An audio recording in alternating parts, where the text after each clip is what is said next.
Okay, so this is step 2 of the fougasse, the olive fougasse.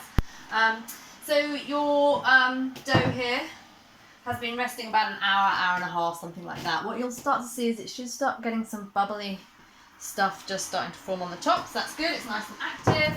What we're going to do now is add the olives, the olive oil and the salt to the next part of the recipe. What I do also have on the hob here is a pan of boiling water, and I'll show you what that's to do in a minute.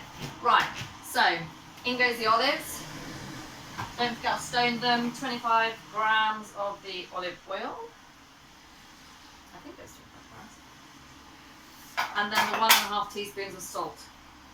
Now initially I'm going to use a spoon because it's going to be a pretty sticky mess.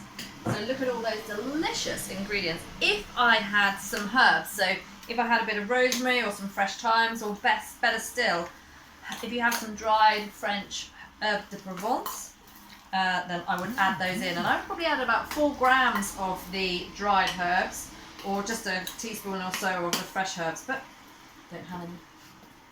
As I say, half my stuff is in boxes at the other place. So once you've incorporated it, look at that lovely gloopy mess. It's really, really nice. It's a really nice soft dough.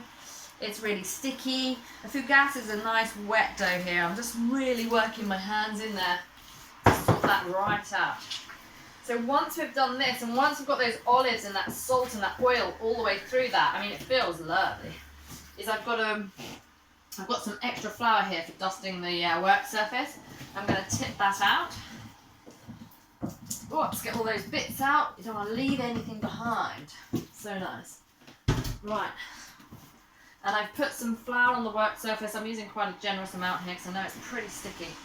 And what I'm doing here is I'm just working that together here. So sourdough, you don't need to, sourdough has a lot of activity already, so you don't need to overly work it. You see these nice bits of olive in there. Delicious. So what I'm going to do is I'm going to make this into a couple of big fougasses. So that's really nice. You see that? I'm tucking the sides under. I'm incorporating this flour on here and I'm tucking it underneath. Just toughening it up a little bit, but not too much. And then I'm going to cut it in half. If you have one of these spatula things, brilliant. Otherwise you can use a palette knife or something. Just don't chop right through the worktop. There we go. I've just used the palette knife. Smacked it in half. There we go. And then what we're going to do now is we're just going to push this out a bit. And we are going to let these prove in a minute in the oven. Now, a lot of these bakeries, they have big proving ovens and things like that, and some fancy ovens have the proving setting on there, but a lot don't. So let's just do it so that anyone can get involved. So we're going to just spread this out a bit now, just to relax it a little bit. There we go. Looking good and smells wonderful. So I'm stretching it round rather than completely bashing it around and rolling it. I am just stretching the dough, a bit like they would with a pizza. It's because it's sourdough, it just doesn't need to be kneaded quite so much. So there we are, we have the two doughs here at the moment, and what I'm going to do is I'm going to prove those and relax them a little bit just before I cut and cook them. So to do that, I'm going to put some flour on a tray. I'm just going to relax them a little bit like this. So I've pushed them out a little bit just so it's easier to do it after they've proved. I'm going to let them squish back into their slightly smaller shape. A bit more flour on there.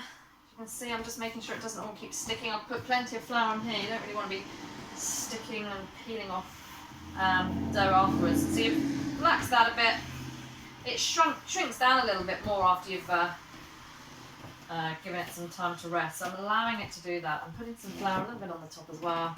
I'm letting it rest. Now the oven is off. I've got the oven off. Please don't turn it on for this point because this is a plastic tray. I'm going to put them in the oven to prove. And to do that, I've put it on the shelf.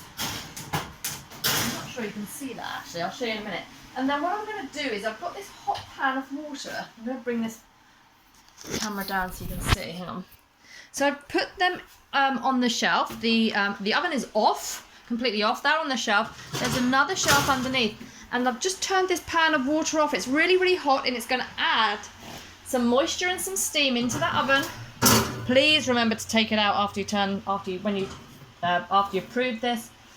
It's going to add some nice warmth, soft warmth. It's got the heat of the pan on there.